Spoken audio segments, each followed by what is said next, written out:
जय गुरुदेव बच्चों, मैं उमा श्रीवास्तव आज प्रस्तुत हुई हूँ आपके समक्ष पाठ 16 हम पंछी उन्मुक्त गगन के प्रश्नों के उत्तर को लेकर, जिसमें पहला प्रश्न है, एक पंक्ति में उत्तर दीजिए।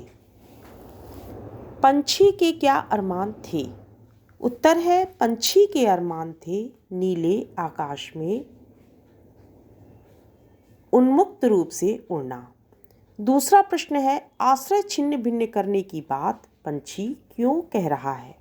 उत्तर है, आश्रय छिन्न भिन्न करने की बात पंछी इसलिए कर रहा है क्योंकि वह चाहता है कि चाहे उसका आश्रय छिन्न भिन्न कर दो, किंतु उड़ान में बाधा ना डालो। तीसरा प्रश्न है, उड़ान के बदले पंछी क्या क्या त्यागने को तैयार है? उत्तर है, उड़ान के बदले पंछी अपना आश्रय, टहनी पर बने घोंसले तथा सोने की कटोरी का मैदा तक त्यागने को तैयार है। तो ये था एक पंक्ति के उत्तर। अब आता है निबंधात्मक प्रश्नों के उत्तर। पहला प्रश्न है, सोने की जंजीर में बंधा पंछी सपने में क्या देखता है और क्यों? सोने की जंजीर में बंधा पंछी सपने में देखता है कि पेड़ की सबसे ऊंची नरम टहनी पर झूला झूल रहा है। क्योंकि वह सोने के पिंजड़े में बंद है, इसलिए वह स्वतंत्र रूप से आकाश में उड़ नहीं पा रहा है। इससे वह पिंजड़े में ही अपने पंख फड़फड़ाकर रह जाता है और खुले आकाश में पंख फैलाकर उड़ने का सुख वह सपने में देख रहा है।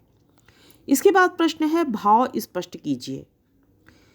तो ये पंक्ति है और पंक्ति का भाव आपको स्पष्ट करना है। तो पहली पंक्ति है, लाल किरण सी चोंच खोल चुंगते तारक अनार के दाने। इसका भाव है, काव्य की पंक्तियों का भाव यह है कि सोने के पिंजड़े में बंद पंछी सोच रहा है कि हमारे जो अरमान थे कि लाल लाल किरणों की भांति अपने चोंच खोलकर इतने ऊंचे उड़ते कि आकाश में तारे रूपी अनार के दानों को चुंगते, अर्थात हम इतनी ऊंची उड़ान भरते कि आकाश को छू लेते, उनमें जो तारे बिखरे पड़े हैं उनको हम छू लेते।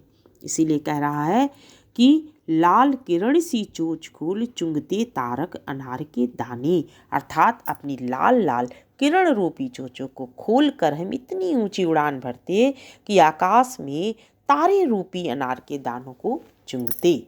अब दूसरी पंक्ति है, या तो क्षितिज मिलन बन जाता या तंती सांसों की डोरी, अर्थात पंछी कहता है कि हम इतनी ऊंची उड़ान भरते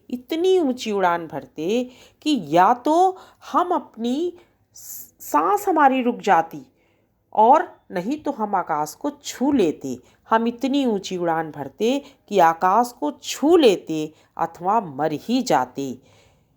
इसलिए पंछी अपनी मनोव्यथा कहते हुए कहता है कि हमारे अरमान ऐसे थे कि हम आकाश में इतने ऊंचे उड़ते कि आकाश को छू लेते अथवा मर जाते, अर्थात या तो हम इतना उड़ जाते कि या तो हम मर ही जाते या तो आकाश को छूकर ही मानते। सोने के पिंजड़े में बंद होने के कारण हमारी स्वतंत्र ऊंची उड़ान भरे अरमान टूट गया है। तो ये था बच्चों निबंधात्मक प्रश्नों के उत्तर और एक पंक्ति के उत्तर।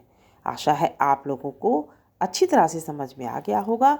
यदि कहीं पर कठिनाई होती है तो आप लोग मुझसे कमेंट बॉक्स में लिखकर पूछ सकते हैं। वीडियो देखने के लिए बहुत बहुत धन्यवाद आप लोगों को। जय गुरुदेव।